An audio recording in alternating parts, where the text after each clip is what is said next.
Now turn to Section 1. Section 1. You'll hear a woman complaining about an item she has bought. First, you have some time to look at questions 1 to 4.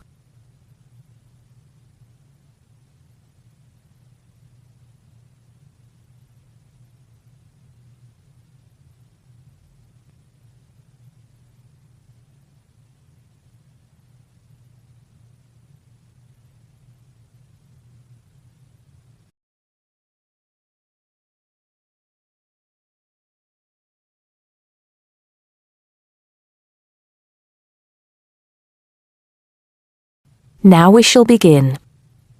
You should answer the questions as you listen because you will not hear the recording a second time. Listen carefully and answer questions 1 to 4. Smart Electricals, Mike speaking. How may I help you today? Good morning. I'm calling to complain about an item I recently purchased from your company. I'm not happy with it. Oh, I'm really sorry to hear that. I'll take you through the company's complaints procedure. I'll need to retrieve your files from our records so that we can discuss the problem properly and find a solution. I'll need to take some details from you first. Is that okay? Okay, but I don't have a lot of time. Will it take long? Not long, madam. Can I first take your name? Yes, it's Susan Yorke. Y-O-R-K-E. Okay. Can I have the address, please? Yes, it's Flat 1, 25 Alpine Avenue. That's A-L-P-I-N-E Avenue, Harchester. The postcode is HA6 5LD. Okay. Next. Could you give me your telephone number? Preferably one that we can call you on during normal working hours. Well, the home one is 01734 525 268. But you're only likely to catch me on that number in the evenings. I usually have my mobile phone with me during the day, though. It's probably best to take that number then. All right. My mobile number is 0781 233 452. And do you have the order reference number on you, by any chance?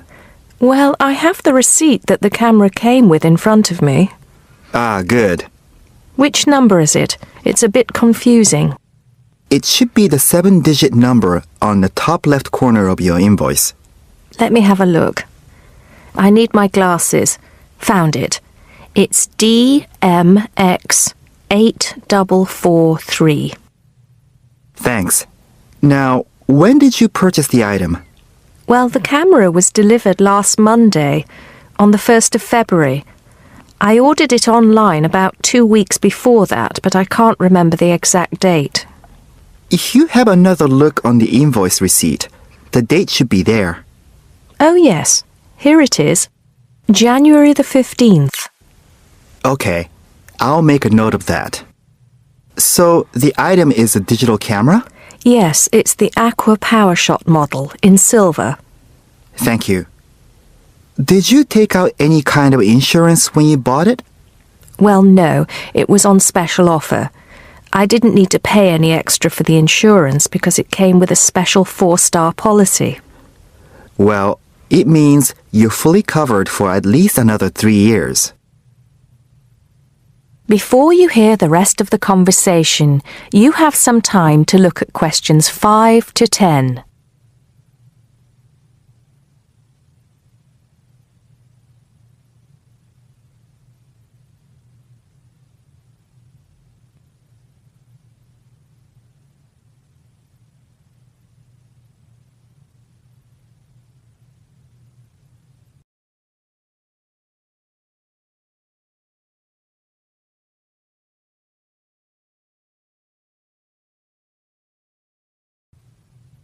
Now listen and answer questions 5 to 10. Right. What is the problem? Yes, the first thing is that it came with one memory card in the box when there were supposed to be 2. Oh dear. I'm terribly sorry about that. It must have been an oversight in the packing department.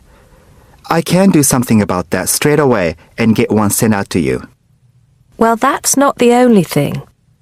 I bought it as a present for my niece because she loves swimming. It said on the website that it was waterproof, but when she took it on holiday and tried to use it underwater, it got ruined because water got into the lens. You can imagine how disappointed my niece was. I certainly can. Were those the only problems? No, there was one other thing. It came with a case to protect it. When I opened the box to take the case out, I saw that it had a big scratch on it. We're really sorry about that. I can offer to have the camera repaired for you. In the event that it can't be repaired, we'll send you a replacement. I don't think so. Seeing as it was faulty in the first place, I wouldn't want another one. I think I'd rather have my money back. Can I get a refund? Yes, of course. If you send it back to customer services, I'll make sure it's dealt with. Thank you very much. That is the end of section 1. You now have half a minute to check your answers.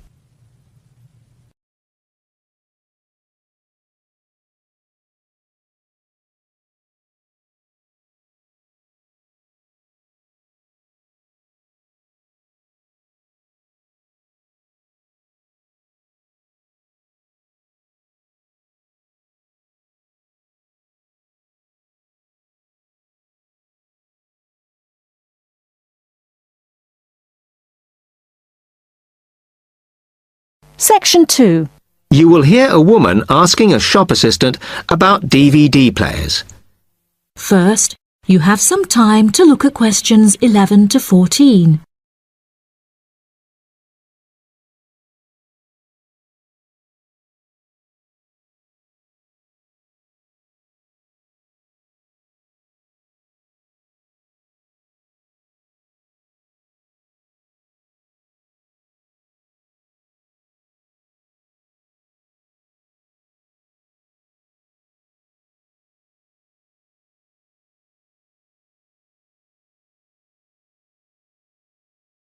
Now listen carefully and answer questions 11 to 14.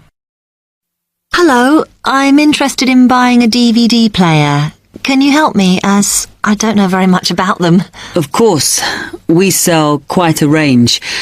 Actually, we're doing a customer survey at the moment, so I wonder if I could fill in this form about you, and that will actually help me to advise you on the best DVD player for you. Oh, okay. First of all, your occupation. Student. Okay. Then, have you already got a DVD player? No, I've never had one before. Uh-huh. And how much do you think you want to spend on a player? I'm not sure, really, but I have got a budget. My friend said I should allow about £100, but I can't afford over £85, so that's what I'm working on. Mm-hmm. And do you watch DVDs very often? Depends what you mean by often. I don't know what the norm is. Is it about 2 a week? I suppose I watch 3 a month. That's enough for me. Yes. What sort of films do you like watching then? Action movies? Not really. My boyfriend always insists we watch science fiction movies, but I prefer thrillers. Something to get your teeth into. Okay, just one more. Do you watch other DVDs? Ones that are not films, like music or something? Not much, because I don't want to spend the money on something I can watch on TV, but I occasionally rent out comedy programs, and I fight with my boyfriend over all the sports DVDs he watches. Before you hear the rest of the programme, you have some time to look at questions 15 to 20.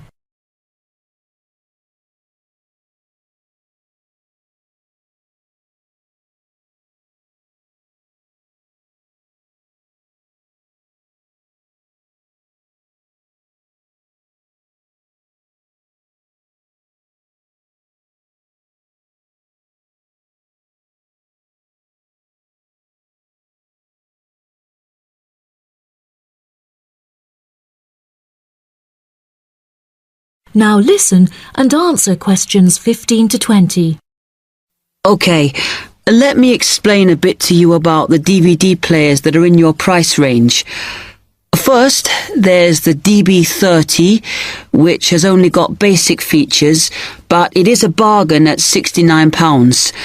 Now, all the DVDs come with an after-sales service that starts when the guarantee runs out. As it's so cheap, the DB30 comes with a limited after-sales service, as it only includes parts. You would have to pay for most of the repair. Seems okay. Then, a slight grade up from that is the XL643. This comes with an additional feature in that it has an extra button allowing you to record. That's quite useful. Oh, yes. That would mean spending less on DVDs to watch. Yes, so you'd make the extra money back on it that it costs. Let me see how much it is.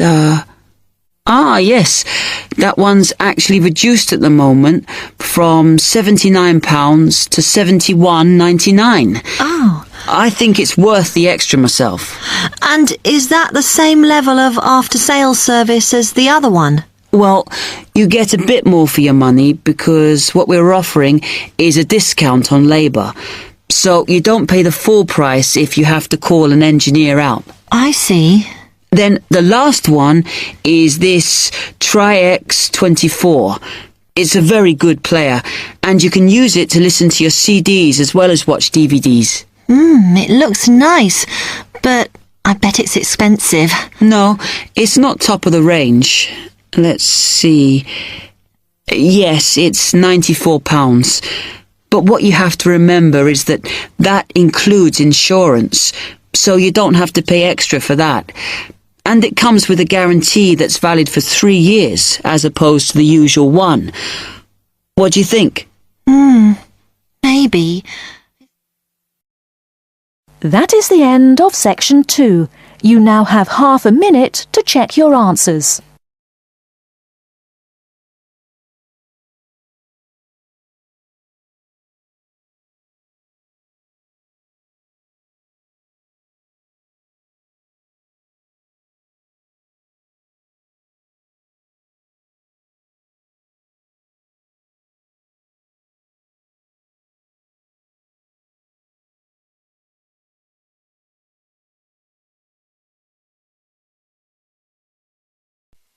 Now turns to Part 3. Part 3. You will hear a conversation between a student, Dave, and his tutor about a project that Dave has done about work placements. First, you have some time to look at questions 21 to 25.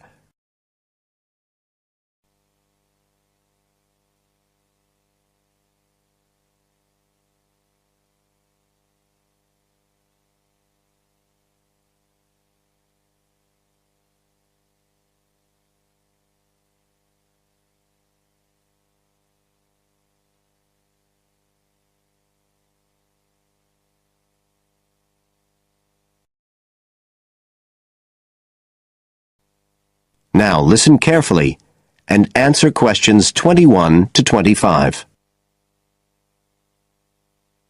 Good afternoon, Dave. Come on in and take a seat. Hi, Dr. Green. Thanks. Oh, hang on a minute. I'll just find the first draft of your project paper, and we can have a look at it together. Now, yours is the one on work placement, isn't it? Yeah, that's right. So what made you choose that for your project? Well, I suppose it was because sending students off to various companies for work experience seems to be such a typical part of educational courses these days. I mean, even school kids get to do it. But I felt everyone just kind of assumes it's a good thing. And I guess I wanted to find out if that's the case. But you don't look at schools or colleges, right? You've stuck to university placement schemes. Yeah, well, I quickly found that I had to limit my research. Otherwise, the area was just too big. Do you think that was okay? I think it's very sensible, especially as the objectives might be very different. So how many schemes did you look at? Well, I sent out about 150 questionnaires altogether. 50 of each to university authorities, students and companies. And I got responses from 15 educational institutions and 30 students in 11 individual companies. Great. That sounds like a good sample. And who did you send your company questionnaires to? Well, the idea was to have them done by the students' line managers. But sometimes they were filled in by the human resources manager or even the owner of the company. Right. I didn't find a full list anywhere, so I think it's very important to provide that, really. You can put it as an appendix at the back. Right. I've got a record of all the respondents, so that'll be easy. I hope other things were okay. I mean, I've already put such a lot of work into this project, identifying the companies and so on. Oh, I can tell. I think you've done a good job overall. You now have some time to look at questions 26 to 30.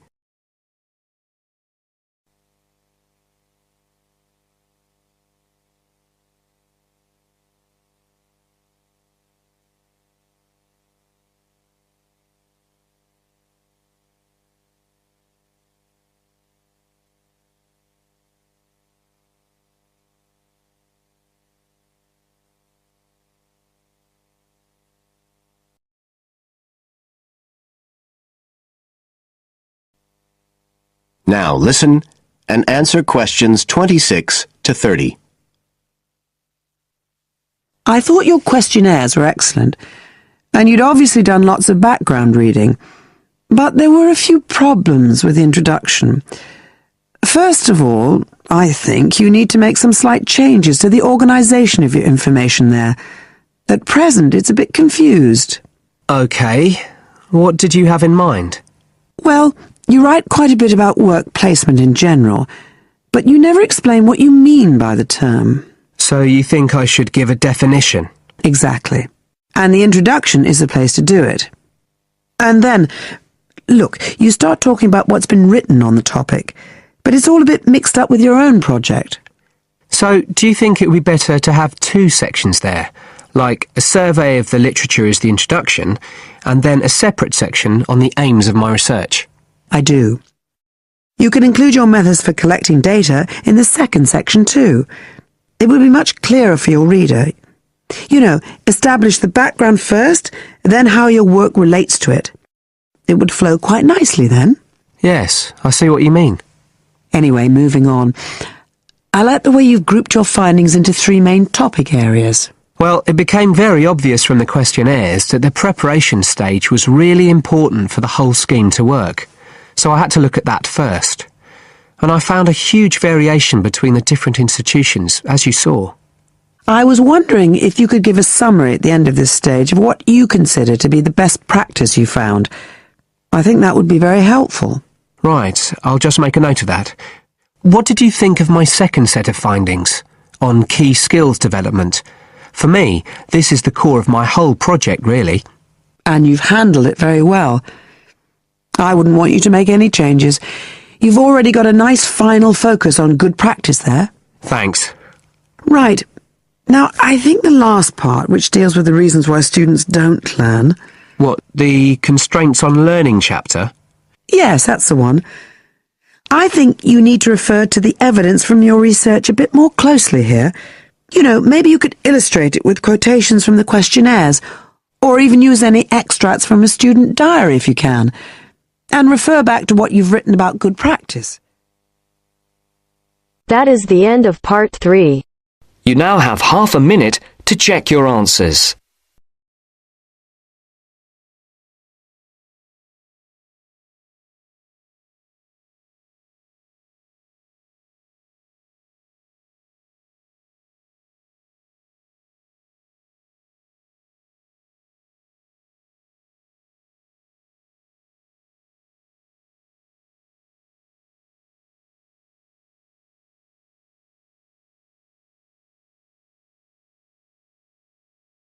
Now turn to section 4.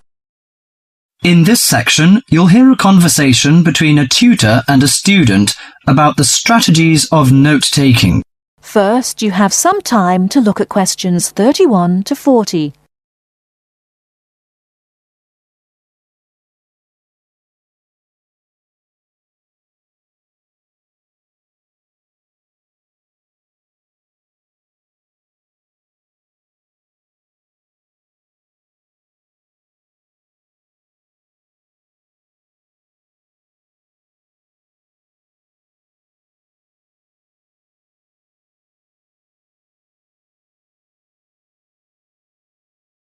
Now listen carefully and answer questions 31 to 40. Hi, Mr. Smith. I wonder whether you can spare several minutes with me. Sure. What's your name, please? John Murray. Good, John. What can I do for you? Well, I am a freshman in the communication faculty. I quite enjoy the life here, except for the difficulty I have in the lectures. You know, I find it difficult to take notes when I listen. If I take notes on my notebook, I can't concentrate on the lecture. But I feel frustrated after the lecture if I don't write down anything. As we know, note-taking is a complex activity which requires a high level of ability in many separate skills. At least 4 important skills are needed. 4? I don't expect so many. I think that needs 1 or 2 skills. Firstly, you have to understand what the lecturer says as he says it.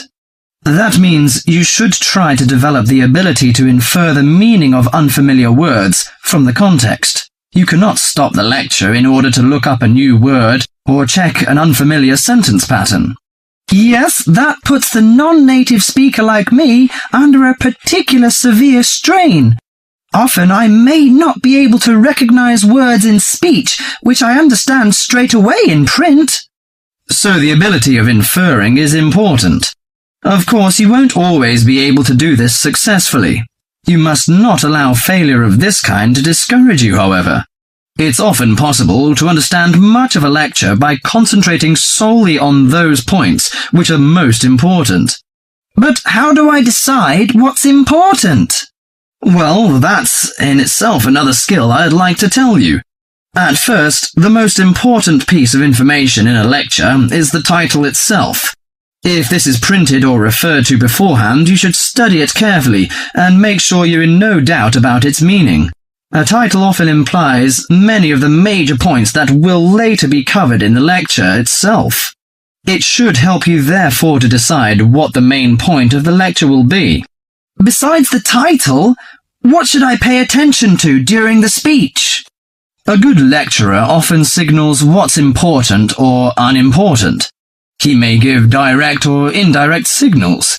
Many lecturers, for example, explicitly tell their audience that a point is important and that the student should write it down.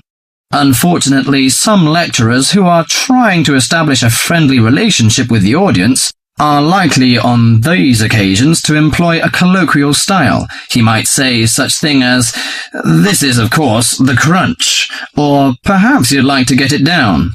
Although this will help the student who's a native English speaker, it may very well cause difficulty for the non-native speaker. You'll therefore have to make a big effort to get used to the various styles of his lectures. I see. You mean I should get used to some colloquial expressions of the lecturer and write down the points he recommends us to take? That's right. And it's worth remembering that most lecturers also give indirect signals to indicate what's important. They either pause or speak slowly or speak loudly or use a greater range of intonation, or they employ a combination of these devices when they say something important. So, I should be aware of this and focus my attention accordingly. If I can catch the main points, how can I write them quickly and clearly? Good question. That's a problem that most students find hard to solve. Having sorted out the main points, you have to write them down. In order to write at speed, you may find it helps to abbreviate. You can also try to select only those words which give maximum information. There are usually nouns, but sometimes verbs or adjectives. Writing only one point on each line also helps you to understand your notes when you come to read them later. I see. The last but not least skill to learn is to show the connections between the various points you've noted. This can often be done more effectively by a visual presentation than by a lengthy statement in words. Thus, the use of spacing, of underlining, and of conventional symbols plays an important part in efficient note-taking. In this way, you can see at a glance the framework of the lecture. Thank you so much, Mr. Smith. I think I'll employ the methods in the next lecture. That is the end of section 4. You now have half a minute to check your answers.